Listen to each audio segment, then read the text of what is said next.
Yes, hello everyone, good morning students, how are you all. बच्चों, आज की class में शुरू करेंगे नया टॉपिक। नया टॉपिक बोले तो यूनिट 2 हमारा चल रहा है, चैप्टर नंबर 1 चल रहा है बिजनेस इकोनॉमिक्स से। तो यूनिट 2 में हमने लास्ट क्लास में किया capitalism. Capitalism is a part of economic system. Economic system क्या था वो रिवाइज करेंगे। इकोनॉमिक सिस्टम में कितनी इकोनॉमीज थी? टोटल 3 इकोनॉमीज थी बच्चों, कैपिटलिज्म, सोशलिज्म और मिक्स्ड इकोनॉमिक सिस्टम। तो हमने शुरू किया कैपिटलिज्म से। कैपिटलिज्म में पढ़ा आप लोगों ने मीनिंग ऑफ कैपिटलिज्म, उसके फीचर्स, मेरिट्स और डीमेरिट्स। उसके बाद हमने आज शुरू करना है सोशलिज्म। तो सोशलिज्म और कैपिटलिज्म में डिफरेंस क्या है बच्चों? ध्यान से समझना, मन लगा के सुनना। पहले शुरू के 5 मिनट में रिवाइज कर लेते हैं हम कि हमने कैपिटलिज्म में क्या पढ़ा बच्चों, क्योंकि लास्ट क्लास वाला आप लोग रिवाइज करेंगे तभी नेक्स्ट क्लास आपको समझ में आती है। मैंने आपको लास्ट क्लास में बोला था कि आप जो भी आज पढ़ रहे हैं उसे सेम डे आप रिवाइज करेंगे और सेम डे रिवाइज करने के बाद आप नेक्स्ट क्लास को लेंगे, अटेंड करेंगे। तो कैपिटलिज्म था क्या? कैपिटलिज्म से पहले हमने पढ़ा बच्चों की इकोनॉमी क्या है। Economy is a place, is a region where all the peoples earn their living. यहां हम बोलते थे economy is a place, region which provides people means to work. Economy वो है जो हमें मीन्स देती है। मीन्स बोले तो बच्चों, मीन्स बोले तो रिसोर्सेस, रिसोर्सेज प्रोवाइड करती है और हम उससे अपनी लिविंग अर्न करते हैं। तो इकोनॉमी के अंदर बहुत सारी इकोनॉमिक एक्टिविटीज चलती हैं। What is economic activity? Economic activity क्या होता है बच्चों? जब आप कोई भी ऐसा वर्क करते हो जिससे आप अर्न करते हो। फॉर एग्जाम्पल, मैंने आपको बोला कि I am giving services for education and charging fees, तो ये एक इकोनॉमिक एक्टिविटी है। अगर मैं किसी की हेल्प कर रहा हूं, मदद कर रहा हूं, तो वो इकोनॉमिक एक्टिविटी नहीं है, वो क्या है? वो सोशल है। बच्चों, हमने इकोनॉमिक एक्टिविटी में कुछ एग्जाम्पल्स भी पढ़े थे। उसके अलावा हमने पढ़ा कि इकोनॉमिक सिस्टम क्या है। इकोनॉमी अलग है, इकोनॉमिक एक्टिविटी अलग है। हमने इकोनॉमिक एक्टिविटी में पढ़ा कि प्रोडक्शन, डिस्ट्रीब्यूशन और डिस्पोजिशन। 3 बातें बच्चों, 3 बातें याद रखो, प्रोडक्शन, डिस्ट्रीब्यूशन और डिस्पोजिशन। प्रोडक्शन क्या है? Production means conversion of inputs into output. अच्छा, उसके बाद हमने पढ़ा कि डिस्ट्रीब्यूशन क्या है। डिस्ट्रीब्यूशन के लिए हमने पूरी प्रॉब्लम पढ़ी for whom to produce, 2 aspects में। पहला एस्पेक्ट क्या था कि फंक्शनल डिस्ट्रीब्यूशन क्या है, दूसरा क्या था सर, पर्सनल डिस्ट्रीब्यूशन क्या है। फंक्शनल डिस्ट्रीब्यूशन मींस कि जब आप प्रोडक्शन सेक्टर, प्रोड्यूसिंग सेक्टर या फर्म, अपने आप को फर्म समझ के चलो, प्रोड्यूसर समझ के चलो, जब आप प्रोडक्शन करते हो तो आप हायर करते हो सर्विसेज। कौन सी सर्विसेज? Factor services. किससे? हाउस होल्ड सेक्टर से, because household are the owners of factor of production. तो आपने हाउस होल्ड से क्या सर्विस ली थी सर? आपने लैंड लिया, आपने लेबर लिया, कैपिटल लिया, एंटरप्रेन्योर सर्विसेज ली। तो उनको आपने डिस्ट्रीब्यूट करना था। लैंड के बदले में रेंट, लेबर को वेज, कैपिटल के लिए इंटरेस्ट और एंटरप्रेन्योर के लिए रिवॉर्ड एज अ प्रॉफिट। तो ये चारों था आपका फंक्शनल डिस्ट्रीब्यूशन। फैक्टर पेमेंट आप लोगों ने करी। चलिए, उसके बाद था पर्सनल डिस्ट्रीब्यूशन। पर्सनल डिस्ट्रीब्यूशन क्या था कि आप लोगों ने रिच और पुअर, किस कैटेगरी के लिए आप प्रोड्यूस कर रहे हैं, किसको डिस्ट्रीब्यूट करेंगे अपना प्रोडक्शन। ये था हमारा पर्सनल डिस्ट्रीब्यूशन। डिपेंड किस पे करता है? जिसके पास पेइंग कैपेसिटी है, who is able to buy, उसके लिए आप प्रोड्यूस करते हैं, है ना। ऐसा चलता है कैपिटलिज्म में। अब हम उसके बाद पढ़ रहे थे what is economic system. Economic system क्या था बच्चों? Economic system, economic system means कि जहां पर आपकी कुछ ऐसी अरेंजमेंट्स की गई हैं, ऐसी अरेंजमेंट्स, सिस्टमिक प्रोसेस है जहां पे अरेंजमेंट्स की गई हैं। कौन सी अरेंजमेंट्स? कि आप प्रोडक्शन जब करेंगे या उसको डिस्ट्रीब्यूट करेंगे तो वो कैसे होगा। तो प्रोडक्शन और डिस्ट्रीब्यूशन के लिए जो एक इकोनॉमी के अंदर अरेंजमेंट्स हैं, उसको बोलते हैं हम क्या? Economic system. अब हर तरह की इकोनॉमी होती है, कैपिटलिस्ट इकोनॉमी भी है, सोशलिस्ट इकोनॉमी भी है और मिक्स्ड इकोनॉमी भी है। तीनों इकोनॉमीज का जो सिस्टम है वो अलग अलग है, बिल्कुल डिफरेंट है बच्चों। तो इकोनॉमिक सिस्टम में पहला सिस्टम पढ़ा हमने कैपिटलिस्टिक नेशन, कैपिटलिज्म। जहां हमने पढ़ा कि कैपिटलिज्म में जो राइट टू प्राइवेट प्रॉपर्टी है या राइट टू प्रॉपर्टी वो प्राइवेट हैंड्स में। दूसरा हमने पढ़ा उनका मोटिव था प्रॉफिट, उनका गोल क्या था बच्चों? Profit maximisation. और दूसरी चीज, वहां पर जो प्रॉब्लम्स हैं, what to produce, how to produce, for whom to produce, all the problems are solved through market forces, demand and supply. एक टॉपिक था छोटा सा, देखो आपने कल पढ़ा, आपको दिखाता हूं, ध्यान से देखिएगा कि कैपिटलिज्म कैसे वर्क करता है। ये बहुत इंपॉर्टेंट चीज है, आप ध्यान देना। How do capitalist economies, how do capitalist economies solve their problems. तो वहां क्या लिखा था, a capitalist economy has no central planning authority. बच्चे सेंट्रल प्लानिंग अथॉरिटी क्या होती है? सेंट्रल प्लानिंग अथॉरिटी कभी भी कैपिटलिज्म में नहीं होगी, वो होगी या तो मिक्स्ड इकोनॉमी में या फिर सोशलिस्टिक नेशन में, जहां पे गवर्नमेंट यानी स्टेट वो सेलेक्ट करेगा, वो कमांड करेगा कि आपको कैसे चलना है। बट कैपिटलिज्म में कैसे चल रहे थे हम? कैपिटल में तो right to property private hands में था, all the decision making done by private sector, वहां परमिशन रिक्वायर्ड नहीं थी, इंटरफेरेंस गवर्नमेंट का था ही नहीं, तो वहां सेंट्रल प्लानिंग अथॉरिटी नहीं है जो प्लानिंग करेगी आपकी इकोनॉमी के लिए। तो वहां पर सब कुछ चलेगा, तो कैसे चलेगा? With help of market forces, what to produce, how to produce, for whom to produce, all the problems are solved by the market forces, price mechanism। ये वर्ड याद रखना, प्राइस मैकेनिज्म। तो यहां लिख रहा है such an economy uses the forces of demand and supply और the price mechanism, ये वर्ड बहुत इंपॉर्टेंट है बच्चा, to solve its central problem, that's it। इसके बाद एक छोटा सा फीचर और था कैपिटलिज्म के अंदर, कंज्यूमर सेवेनिटी। कंज्यूमर सेवेनिटी क्या था बच्चे, कि जितना या जो भी goods and services consumer demand करेगा, कंज्यूमर की डिमांड के अकॉर्डिंग, कंज्यूमर की चॉइस के अकॉर्डिंग प्रोड्यूस किया जाएगा, वो प्रोड्यूसर प्रोड्यूस करेगा। कहने का मतलब यह था कि consumer is the king in capital nation, consumer is the king in the capital nation. तो वहां पर यह था कि कंज्यूमर डिसाइड करता है कि आप क्या बनाओगे, प्रोड्यूसर डिसाइड नहीं करेगा कि मैं क्या बनाऊंगा, कंज्यूमर डिसाइड करेगा कि आप क्या बनाओगे। तो अल्टीमेटली कंज्यूमर के हाथ में है डिसीजन मेकिंग कि क्या बनेगा और मैं क्या डिमांड करता हूं, उसके अकॉर्डिंग प्रोड्यूस किया जाएगा। कंज्यूमर सेवेनिटी आपका ये था, पर इसकी डिमेरिट थी कि कंज्यूमर सेवेनिटी एक मिथ है, सिर्फ वहां पे होता क्या अल्टीमेटली, कंज्यूमर का एक्सप्लॉयटेशन। ठीक है, अब आज हम पढ़ने वाले बच्चों सोशलिज्म, कैपिटलिज्म का ऑपोजिट है। इस चीज को ध्यान रख के चलना, कुछ बातें बोलूंगा, सुनना, अंडरलाइन करना जो मैं आपको बताऊंगा, जो इंपॉर्टेंट है। चलो बच्चे शुरू करते हैं सोशलिज्म को।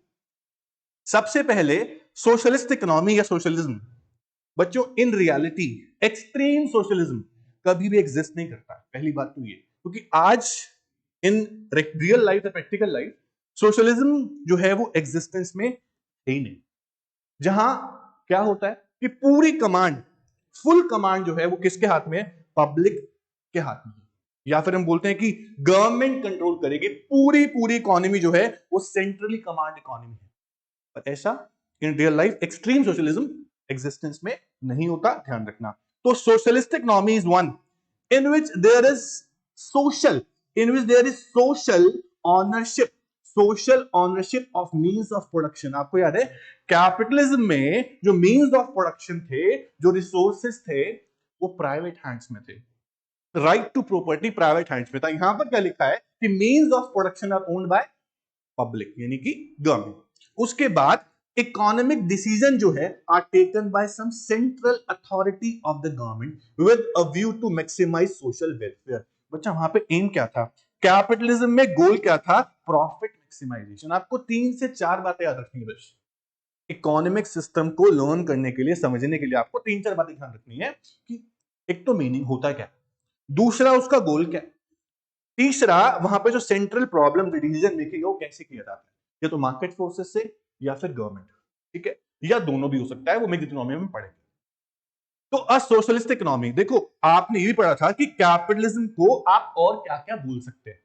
कैपिटलिज्म को आपने बोला एक तो प्राइवेट इकोनॉमी, दूसरा आपने बोला फ्री मार्केट इकोनॉमी, या फिर लेजेस फेयर इकोनॉमी। बच्चों लेजेस फेयर इकोनॉमी क्या होता है कि जहां पे गवर्नमेंट का इंटरफेरेंस है ही नहीं, वहां पर सिर्फ अगर गवर्नमेंट है तो लॉ और ऑर्डर मेंटेन करने के लिए है या डिफेंस के लिए है, बाकी प्रोडक्शन डिसीजन जो है वो कौन लेता है? Private sector. यहां थोड़ा उल्टा है, यहां देखो a socialist economy is also called as command economy. Command क्यों बोल रहे हैं बच्चे? क्योंकि गवर्नमेंट ही कमांड करेगी कि आपको क्या करना है, डिसीजन मेकिंग जो कर रहा है वो कौन कर रहा है? गवर्नमेंट खुद कर रही है। सेंट्रल प्लान इकोनॉमी इसको बोलते हैं। Here the resources are allocated according to commands of central planning authority and therefore market forces का तो कोई रोल है ही नहीं।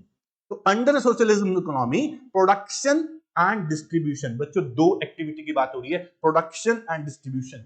इसका डिसीजन डिमांड सप्लाई से नहीं होगा, बल्कि कैसे होगा, गवर्नमेंट लेगी। दूसरा है मोटिव क्या होगा, सोशल वेलफेयर। यहां पर प्रायोरिटी दी गई है जो किसको दी गई है, सोशल वेलफेयर को, ना कि प्रॉफिट मैक्सिमाइजेशन को। अब जहां आपका गोल सोशल वेलफेयर है, वहां पे ग्रोथ, अगर हम बोले ग्रोथ, तो वो स्लो होगी, क्योंकि कैपिटलिज्म में एम था प्रॉफिट। तो each and every person, each and every employ, each and every people या फर्म वर्किंग विद 100% कमिटमेंट, क्योंकि उनको पता है मुझको इंसेंटिव भी मिलना है, या फिर अगर मैं वर्क नहीं करूंगा तो मेरे को hire and fire policy follow हो जाएगी इकोनॉमी के अंदर, कि जहां मैं वर्क करता हूं मुझे मिलेगा, नहीं करूंगा तो मुझे निकाल दिया जाएगा। तो वहां पे जॉब सिक्योरिटी नहीं है।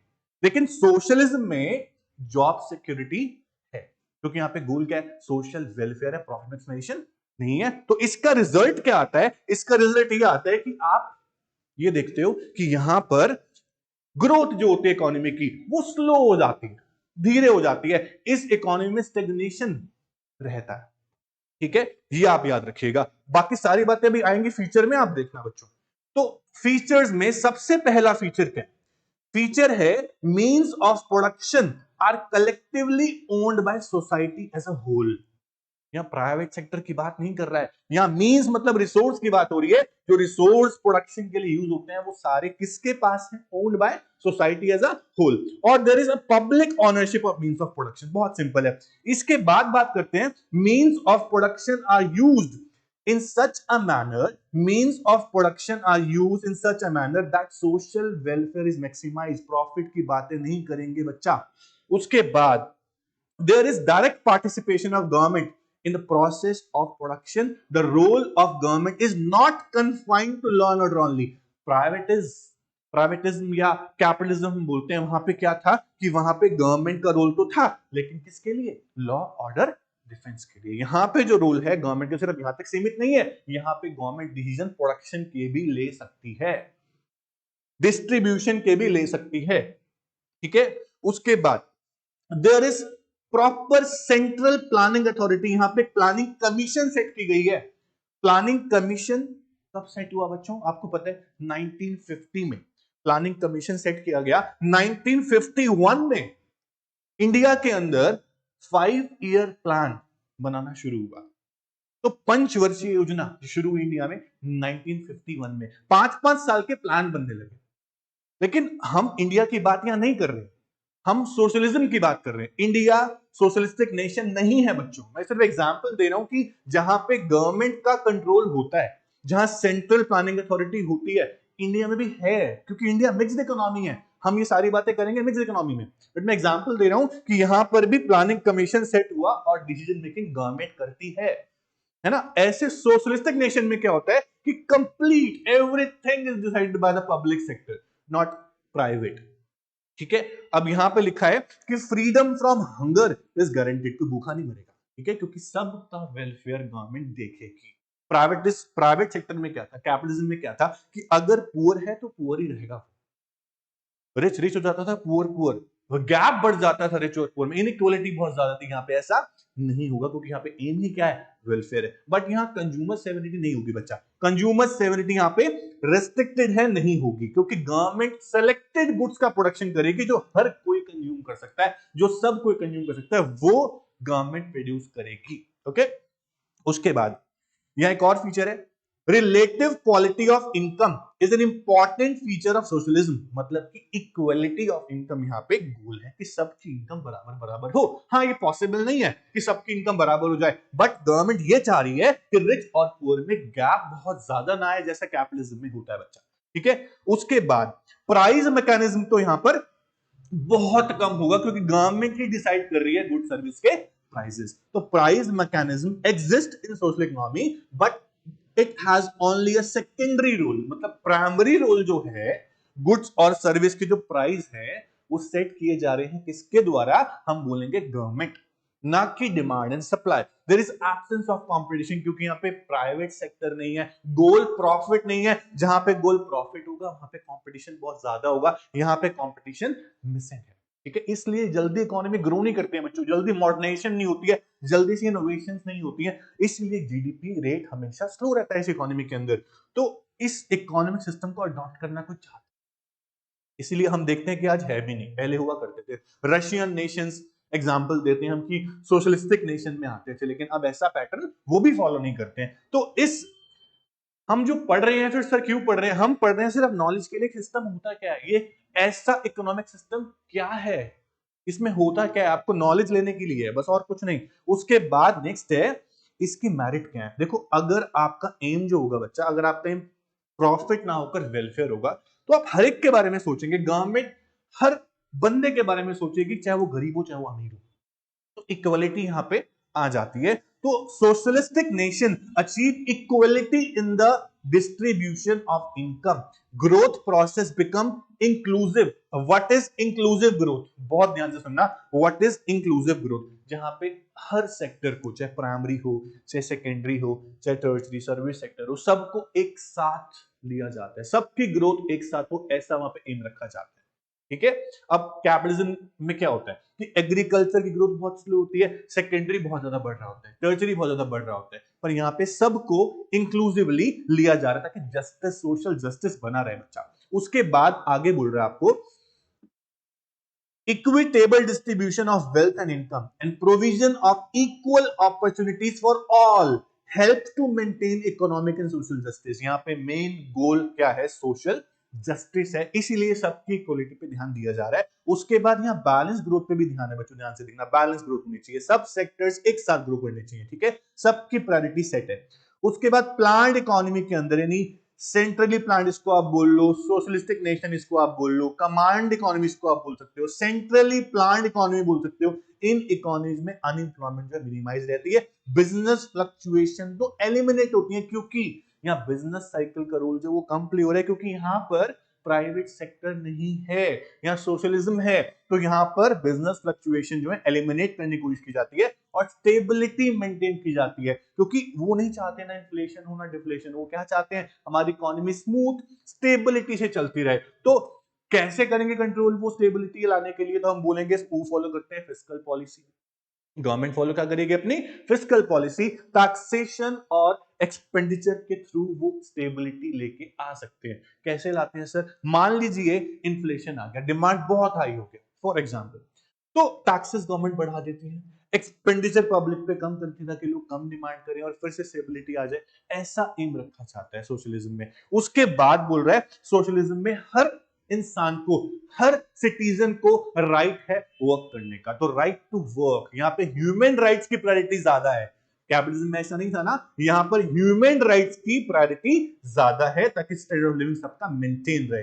उसके बाद बोल रहा है सोशलिज्म में labours and consumers are protected from exploitation by the employers and monopolies respectively. Capitalism में आपने क्या देखा, वहां पे जॉब सिक्योरिटी नहीं थी, वहां पे लोग स्ट्राइक कर देते थे, है ना, लॉकआउट्स कर देते थे, इवन एम्प्लॉइज को निकाल दिया जाता था अगर वो वर्क अच्छे से नहीं कर रहा। लेकिन यहाँ पे क्या है, यहाँ जॉब सिक्योरिटी है, या एम्प्लॉइज के लिए बहुत सारे पॉलिसीज लॉज बनाए हैं उसको प्रोटेक्ट करने के लिए, ये ध्यान रखना। और यहाँ पे सोशल सिक्योरिटी स्कीम्स भी एम्प्लॉइज को दी जाती है कि उनका फ्यूचर सिक्योर रहे, ऐसा उस पर ध्यान दिया गया, उनके लिए प्रोविजन मेंटेन होता है बच्चा ताकि वो सिक्योर फील करे अपने आप में। ठीक है, ये था सोशलिज्म। तो इसके फीचर्स और मेरिट्स। इसके बाद आते हैं हम डीमेरिट पे। तो बच्चों सोशलिज्म के जो फीचर्स हैं या मेरिट्स हैं ऑलमोस्ट सेम है, बट जो डीमेरिट्स हैं वो डिफरेंट है। ध्यान से सुनना, कैपिटलिज्म के जो मेरिट थे ना वो सोशलिज्म में डीमेरिट बन जाते हैं।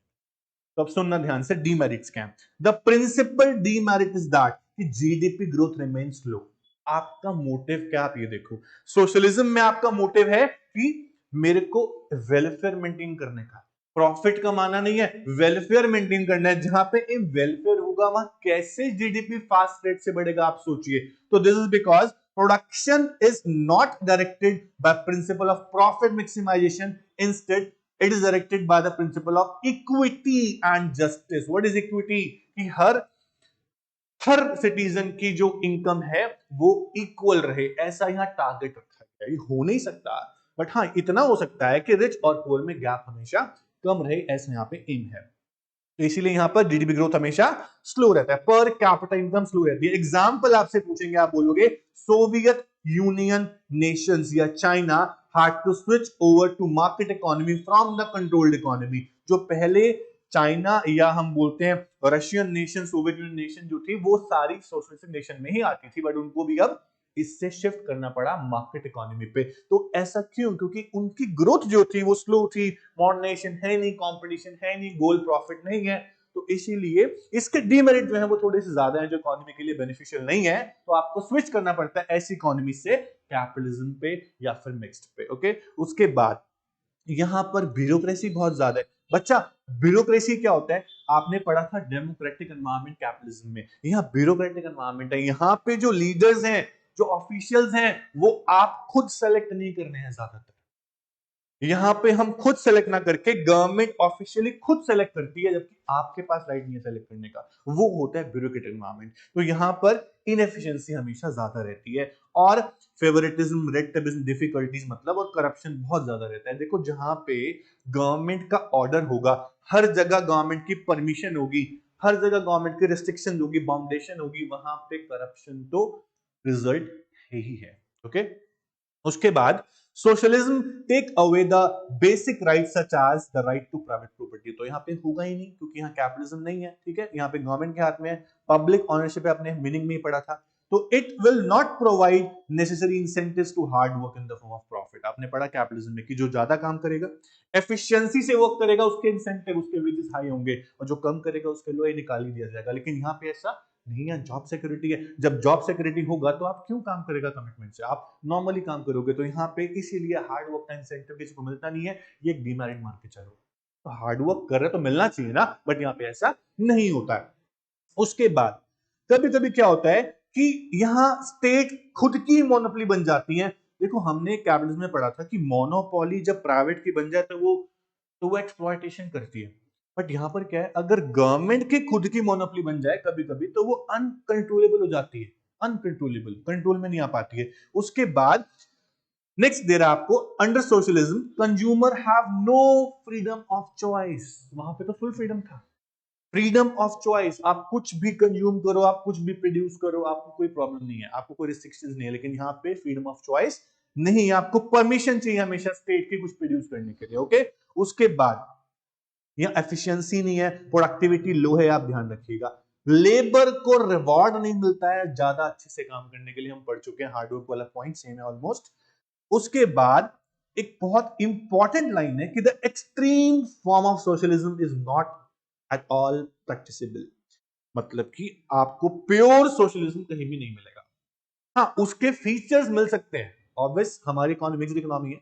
मिक्स्ड इकोनॉमी मतलब कि कैपिटलिज्म और सोशलिज्म दोनों का मिक्सचर, दोनों के फीचर्स यहाँ पे हैं। तो आपको मिक्स्ड इकोनॉमी में मिल जाएगा सोशलिज्म, लेकिन कंप्लीट प्योर सोशलिज्म आपको रियल लाइफ में देखने को नहीं मिलेगा। ये था आपका सोशलिज्म। यहां तक आपको समझ में आया होगा बच्चों? देखो, हाँ थ्योरी है, आपको ध्यान से पढ़ना है। यहाँ जितने भी पॉइंट्स गए हैं, इन सब में से एमसीक्यूज बन सकता है, सब में से कुछ भी कहीं भी। तो आप बहुत ध्यान से देखें, अंडरलाइन करके पढ़ें, और एमसीक्यू सॉल्व करने में आपको तभी हेल्प मिलेगा, वरना नहीं हो पाएगा। ठीक है, अब उसके बाद आता है बच्चों मिक्स्ड इकोनॉमी। मिक्स्ड इकोनॉमी क्या है बच्चा? मैंने बोला कि जहां पर प्राइवेट सेक्टर भी है, जहां पब्लिक सेक्टर भी है, दोनों की कंबाइंड ओनरशिप है। डिसीजन जो लिए जाते हैं वो प्राइवेट सेक्टर भी लेता है, गवर्नमेंट भी लेती है। गवर्नमेंट का जो रोल है, हम बोलते हैं हाँ वो प्राइमरी है, प्राइवेट का सेकेंडरी रोल है, बट है। ओके, उसके बाद हम बोलते हैं कि गवर्नमेंट सेक्टर जो है वो सिर्फ लॉ और ऑर्डर तक नहीं है, डिसीजन भी लेता है प्रोडक्शन के, डिस्ट्रीब्यूशन के। प्राइवेट सेक्टर भी डिसीजन लेता है प्रोडक्शन और डिस्ट्रीब्यूशन, सॉरी।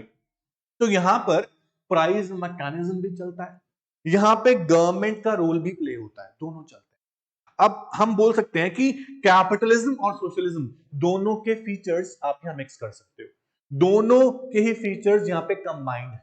ठीक है, दोनों की मेरिट यहां पे है, पर डीमेरिट भी होंगी। ठीक है, तो मिक्स्ड इकोनॉमी क्या है? अ mixed economy is one in which There is private as well as public ownership of the means of production. Production decisions are governed largely by principle of profit maximization, but not without checks and balances of social justice. यहाँ पे M तो profit होगा, बहुत ध्यान सुनिएगा बच्चों, यहाँ पे एम तो प्रॉफिट होगा, लेकिन उसमें यह भी कंडीशन है कि पब्लिक वेलफेयर को नुकसान नहीं पहुंचना चाहिए। आप प्रॉफिट मैक्सिमाइजेशन एम रखो, लेकिन प्रॉफिट मैक्सिमाइजेशन के साथ वेलफेयर को भी ध्यान दो। मतलब दो गोल है, प्रॉफिट भी कमाना है, वेलफेयर भी मेंटेन करके चलना है। ये मुश्किल काम हो जाता है थोड़ा सा। तो फीचर्स देखिए बच्चों, फीचर्स क्या है, बोल रहे the silent features of mixed economy are means of production are owned by private entrepreneurs as well as government. मतलब कि जो प्रोडक्शन के रिसोर्सेज हैं वो प्राइवेट सेक्टर के हैंड में भी है और गवर्नमेंट के पास भी है। मतलब राइट टू प्रॉपर्टी जो है वो प्राइवेट सेक्टर के पास भी है और गवर्नमेंट के पास भी है। उसके बाद बोल रहा है in the private sector production decision governed by the principle of profit maximization, while in the public sector social welfare rules the roost। मतलब कि प्राइवेट सेक्टर में जो मोटिव चलता है ऑब्वियस वो प्रॉफिट ही चलेगा, और पब्लिक सेक्टर जो है उसका मोटिव वेलफेयर चलेगा। दोनों मोटिव एक साथ चल रहे हैं, प्रॉफिट को चला रहा है प्राइवेट सेक्टर, प्रॉफिट के गोल की तरफ जा रहा है प्राइवेट सेक्टर, और वेलफेयर के गोल में जा रहा है पब्लिक सेक्टर। दोनों ही गोल यहां पे हैं, ठीक है। तो both public and private sector play a significant role in the process of production। अब मैंने आपको बोला कि पब्लिक सेक्टर का रोल प्राइमरी होता है, कहने को ऐसा क्यों कि प्राइवेट सेक्टर जब कुछ भी करेगा तो कहीं ना कहीं पब्लिक सेक्टर की परमिशन रिस्ट्रिक्शंस रिक्वायर्ड होती हैं, रिस्ट्रिक्शंस लगी होती हैं, उसमें परमिशन रिक्वायर्ड रहती है प्राइवेट सेक्टर को। हाँ, अब ऐसा हो गया कि बहुत कम ऐसी गुड्स और सर्विस हैं जिसको प्रोड्यूस करने के लिए परमिशन प्राइवेट को लेना पड़ता है, बट कहीं ना कहीं पब्लिक से परमिशन लेना ज्यादा पड़ता है as compare to capitalistic nation. अगर मैं कैपिटलिज्म से कंपेयर करूं मिक्स्ड इकोनॉमी को, तो यहां पर हम बोलेंगे कि फुल फ्रीडम तो नहीं है ना। जब फुल फ्रीडम है ही नहीं, कंप्लीट फ्रीडम है ही नहीं, तो मैं कैसे बोल सकता हूं कि प्राइमरी का जो प्राइवेट का रोल है वो प्राइमरी है। हाँ, यहां बोल रहा है कि बोथ प्ले सिग्निफिकेंट रोल, दोनों का इंपॉर्टेंट रोल है, ठीक है। उसके बाद अब कुछ मेरिट्स है बच्चा, मेरिट्स ये हैं कि mixed economy is that which combine the merits of capitalistic nation as well as socialist economy. On the other hand, GDP growth is encouraged because private entrepreneurs are free to focus on profit maximization. On the other hand, social justice or equality is promoted because government sector places high priority on the welfare maximization।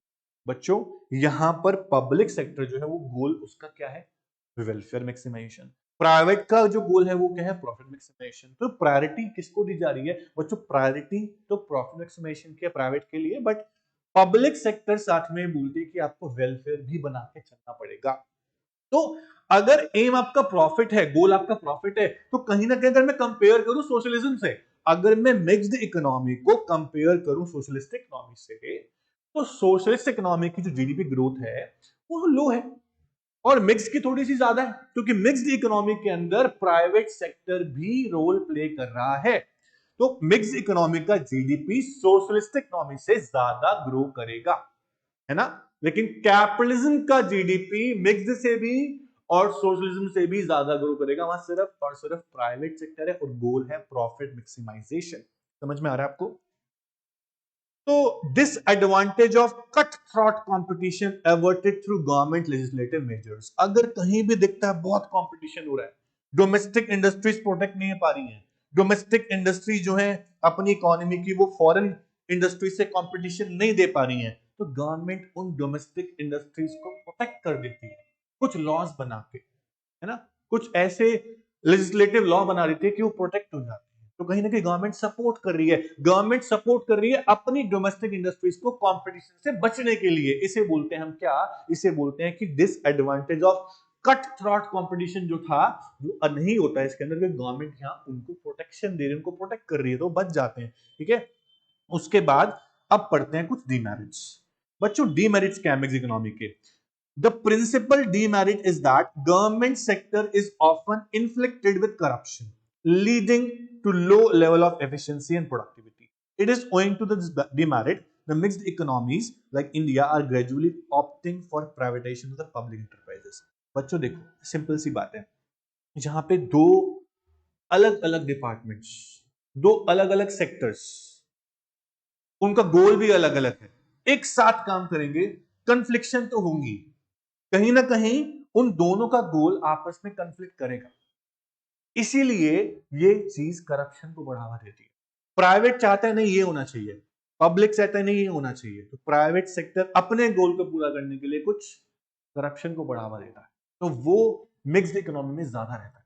इसीलिए वो सोचते हैं कि अब हमें mix से shift होना चाहिए किस पे, कैपिटलिज्म पे, ऐसा सोचा जाता है, प्राइवेटाइजेशन को ज्यादा फोकस किया जाता है। ठीक है, तो mixed economy is not always a golden path between capitalism and socialism. It suffers from substantial uncertainties. Mixed economy is characterized by excessive controls by the state. मैंने बोला था आपको कि मिक्स्ड इकोनॉमी के अंदर स्टेट का कंट्रोल रहता है, प्राइमरी रोल प्ले करता है स्टेट यानी पब्लिक सेक्टर। ठीक है, तो उसका कंट्रोल हमेशा रहेगा। तो पुअर इंप्लीमेंटेशन यहां पे रहती है, जो प्लानिंग की जाती है, मैंने बोला आपको हमारी इकोनॉमी के अंदर प्लानिंग कमीशन सेटअप, ठीक है, 5 ईयर के प्लान्स बनते हैं, पुनीत ये उगा चुका है, तो उस चीज की वजह से देखो प्लानिंग करना आसान है लेकिन उसको इंप्लीमेंट करना मुश्किल है। आपने प्लानिंग तो कर ली पर प्रॉपर तरीके से, एफिशिएंट तरीके से इंप्लीमेंटेशन नहीं किया तो आपके गोल्स कहीं ना कहीं रह जाते हैं, डिले हो जाते हैं, है ना। तो वो चीज किसको बढ़ावा देती है, प्रोडक्टिविटी लो प्लस इनएफिशिएंसी हमेशा रहता है, ये आपका डिमेरिट है। उसके बाद moreover it is very difficult, इसको आप करेक्ट करना बच्चों, it is very difficult to maintain a proper balance between the public and private sector. In the absence of strong government initiatives, the private sector is likely to grow disproportionately. Private sector थोड़ा ज्यादा आगे बढ़ जाता है, public sector पीछे रह जाता है। तो ऐसा इसीलिए क्योंकि गवर्नमेंट जो है उसका एडमिनिस्ट्रेशन जो है वो प्रॉपर यहाँ पे नहीं रहता है, तो उसको डेवलप करने का है, वो डेवलप होगा तब जाके मिक्स इकोनॉमी ठीक से चल पाएगा। बट हम हमेशा ये बोलेंगे कि better is what, better is कि आप मिक्स्ड इकोनॉमी को कन्वर्ट किसमें कर सकते हैं, कैपिटलिज्म में कर सकते हैं, फिर इकोनॉमी स्मूथ चलती है। यहाँ पे डिमेरिट बहुत ज्यादा रहेंगे। ठीक है, अब बच्चों तीनों कैपिटलिस्टिक, सोशलिस्टिक और मिक्स, तीनों सिस्टम, तीनों इकोनॉमिक सिस्टम ने पढ़ लिए with features, merits and demerits. इन तीनों के कुछ एमसीक्यूज भी आपको मिलेंगे, कुछ क्या बहुत सारे एमसीक्यू मिलेंगे, तो आपको एमसीक्यूज बहुत ध्यान से प्रैक्टिस करने हैं। यूनिट 1 और यूनिट 2 दोनों हम कर चुके हैं। दोनों यूनिट के अंदर आपके कम से कम 100 से भी ज्यादा एमसीक्यूज हैं। सारे एमसीक्यूज आपको सॉल्व करने हैं। जहां भी डाउट आता है आप उसके बाद सॉल्व करने का आंसर देखिए, कुछ समझ में आता है ठीक है, नहीं समझ में आता कि आंसर क्यों दिया गया है, फिर आप टीचर से पूछ सकते हैं, आप मुझसे पूछ सकते हैं। मैं कुछ एमसीक्यूज आपको बता रहा हूं फॉर एग्जाम्पल कि कहां बच्चा अटक जाता है। बच्चों देखो फॉर एग्जाम्पल 5th एमसीक्यू देखिए आप, रिसोर्सेज रेफर्स टू, रिसोर्स का मतलब क्या है, हम बोलते हैं रिसोर्स कई तरह के होते हैं, प्रोडक्टिव भी होते हैं, अनप्रोडक्टिव भी होते हैं, बट इकोनॉमिक्स के अंदर हम किस रिसोर्स की बात कर रहे हैं, ऑब्वियस हम उन रिसोर्स की बात कर रहे हैं जो प्रोडक्शन में हेल्पफुल है। तो resource refers to the productive resources not unproductive resource.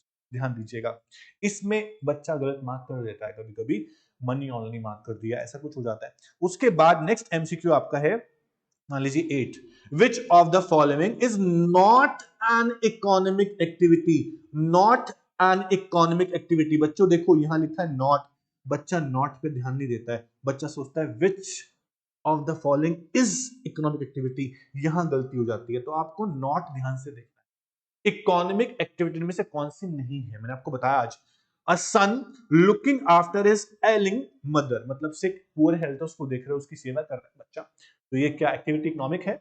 दूसरा CA doing his practice, soldier serving at the border, a farmer growing millets. तो यहां पे देखो कौन सा ऐसा ऑप्शन आपको दिखता है जहां पे इनकम जनरेट नहीं हो रहा है, प्रोडक्टिव नहीं है, तो आप बोलोगे अ सन लुकिंग आफ्टर हिज एलिंग मदर, सेवा कर रहा है, सोशलिस्टिक, सोशल एक्टिविटी है, इकोनॉमिक नहीं है, तो आपका आंसर इज ए। ऐसा करके आपको करना है। उसके बाद नेक्स्ट आपका एमसीक्यू एक और दिखाता हूं आपको, फॉर एग्जांपल एमसीक्यू नंबर 23 देखिए, business decision, business decision making involve, आपने क्लास 1 में ही पढ़ लिया था कि बिजनेस डिसीजन मेकिंग क्या होता है। ऑप्शंस दिए हुए हैं कुछ, whether the firm has to make the component और बाय द कंपोनेंट, क्या एक फर्म को कंपोनेंट्स बाहर से खरीदने चाहिए या खुद बनाने चाहिए। दूसरा, whether the firm has to shut down और कंटिन्यू द बिजनेस, क्या बिजनेस को अभी बंद कर देना चाहिए या फिर चलाना चाहिए। फर्म के सामने ऑप्शन आता है। उसके बाद लिखा हुआ है what mix of debt and equity should the firm use, तो फर्म कर लीजिएगा या ऑल द अबव। ये सारे डिसीजन कैसे डिसीजन है, हम बोलेंगे बिजनेस डिसीजन, यही सारे डिसीजन है, तो आपको ऑप्शन मार्क करना होता है यहाँ पे डी। इस तरह से बहुत सारे एमसीक्यू बच्चे और भी हैं। फॉर एग्जांपल एमसीक्यू नंबर 28, देखो, business economics has a pragmatic approach which means is not, it is not, या नॉट लिखा है, यहां बच्चा गलती करता है कि it is not. Pragmatic word को ध्यान देते हैं आप लोग, सब बच्चे जानते हैं प्रैग्मेटिक लिखा है। प्रैग्मेटिक मतलब सबको पता है प्रैक्टिकल, प्रैक्टिकली एप्लीकेबल, आपके मन में वही आएगा प्रैक्टिकली एप्लीकेबल मार्क करना है मुझे। बट एमसीक्यू को आपको कम से कम 2 बार पढ़ना है, आप 2 बार पढ़ोगे तो समझ में आएगा ऑप्शन क्या, आप गलती कर देंगे यहाँ। देखिए, business economics has a pragmatic approach, this is true, but यहां बोल रहा है which means it is not, it is not. Practical option है, रियलिस्टिक ऑप्शन है, एब्स्ट्रैक्ट ऑप्शन है, ऑल द अबव ऑप्शन है। प्रैक्टिकल तो होता है बच्चा, ये तो आएगा नहीं, ऑप्शन नॉट पूछा है। प्रैक्टिकल भी है, रियलिस्टिक मतलब प्रैग्मेटिक रहता है, एब्स्ट्रैक्ट मतलब क्या है, एब्स्ट्रैक्ट मतलब कि जो बेस्ड है थ्योरेटिकल अजम्पशंस पे, जहां अजम्पशंस लग गया, बस बिजनेस इकोनॉमिक्स नॉट अजम्पशंस, ये प्रैक्टिकल है, अप्लाई कर सकते हैं। ठीक है, तो यहां आप ऑप्शन मार्क करेंगे abstract, not practical, not realistic, not word पे ध्यान देना। ठीक है, उसके बाद एमसीक्यू नंबर 37 देखिए, the study of the nature of consumer preferences, जब आप कंज्यूमर के बिहेवियर को स्टडी करते हैं और उसका इफेक्ट क्या आएगा डिमांड पे, तो इसे आप क्या बोलेंगे, production analysis, demand forecasting, market analysis या फिर डिमांड एनालिसिस। अब ध्यान से देखिए, कंज्यूमर के बिहेवियर को जज कर रहे हैं, ना कि हम डिमांड सप्लाई दोनों बोल रहे हैं, ना हम कोई मार्केट की बात, हम सिर्फ कंज्यूमर प्रेफरेंस की बात कर रहे हैं, कंज्यूमर के टेस्ट की बात कर रहे हैं। ये डिमांड फोरकास्टिंग नहीं है, डिमांड फोरकास्टिंग मींस कि फ्यूचर में डिमांड कितना होगा उसको एस्टिमेट आप कर रहे हो, यहाँ पे कंज्यूमर के बिहेवियर को आप देख रहे हो, मेजर कर रहे हो, this is called demand analysis, not demand forecasting, not market analysis. ध्यान से करिएगा, एमसीक्यू को बहुत ज्यादा आपको पढ़ना है ध्यान से, जितना आप ध्यान से पढ़ेंगे उतना जल्दी आपका एमसीक्यू सॉल्व होगा, गलत नहीं होगा। गलत कर देंगे फिर आप नेगेटिव मार्किंग आप करवाएंगे, वो ध्यान दीजिए। उसके बाद नेक्स्ट है आपका एक और एमसीक्यू, इसके बाद जो एमसीक्यू बच्चों हैं वो सेंट्रल प्रॉब्लम्स के। देखो, आपको ना टॉपिक वाइज एमसीक्यू गिवन है, पहले स्कार्सिटी के हैं, बिजनेस इकोनॉमिक्स के हैं, सेंट्रल प्रॉब्लम्स के हैं, फिर इकोनॉमिक सिस्टम के हैं, सबके टॉपिक वाइज एमसीक्यू हैं। तो टॉपिक वाइज आप इसका बेनिफिट क्या है पता है आपको, मान लीजिए आप आज आपने 3 टॉपिक खत्म किए, आपने स्कार्सिटी पढ़ लिया, आपने बिजनेस इकोनॉमिक्स पढ़ लिया, आपने सेंट्रल प्रॉब्लम्स पढ़ लिया, आप तीनों टॉपिक पढ़ने के बाद तीनों के एमसीक्यू कर लो साथ साथ, वेट मत करो चैप्टर का खत्म होगा, इससे ये बेनिफिट आप साथ साथ कर लेंगे। ठीक है, तो टॉपिक वाइज एमसीक्यू करेंगे। तो एमसीक्यूज में आपको यहां गिवन है अराउंड मोर देन 100 एमसीक्यूज एक चैप्टर के, लगभग 12 से 15 मार्क का आपका एमसीक्यू बन सकता है एक चैप्टर में से, एग्जाम में 60 मार्क्स में। तो आप 100 से ज्यादा, 100, 150, 200 जितने ज्यादा करेंगे उतना बेटर है, जितनी प्रैक्टिस करेंगे उतना। देखो, अगर आप मान लो 12 एमसीक्यू आपको आने, आपने 500 एमसीक्यू कर रखे एक चैप्टर, तो वहीं से बनेगा, बाहर से तो कुछ बनने वाला नहीं। तो टॉपिक यानी टॉपिक का कंसेप्ट पहले आप ध्यान से पढ़ो, उसको माइंड में रखो, उसके बाद एमसीक्यू प्रैक्टिस करो, फिर दिक्कत आपको बिल्कुल भी नहीं आएगा। तो आज आप लोग ये सारे एमसीक्यू कर लेंगे क्योंकि चैप्टर फिनिश हो गए। एमसीक्यूज करने के बाद जो भी आपको डाउट आते हैं, डाउट सेशन में आप डाउट पूछ सकते हैं। ठीक है, तो आज आज मतलब आज की आज क्लास हुई तो सेम डे आपको करना है, पहले आपको भूल चुका हूं, तो आज भी आप सेम करोगे, उसके बाद हम नेक्स्ट चैप्टर शुरू करेंगे नेक्स्ट लेक्चर में। तो आज के लिए इतना ही बच्चों, thank you, take care, bye bye.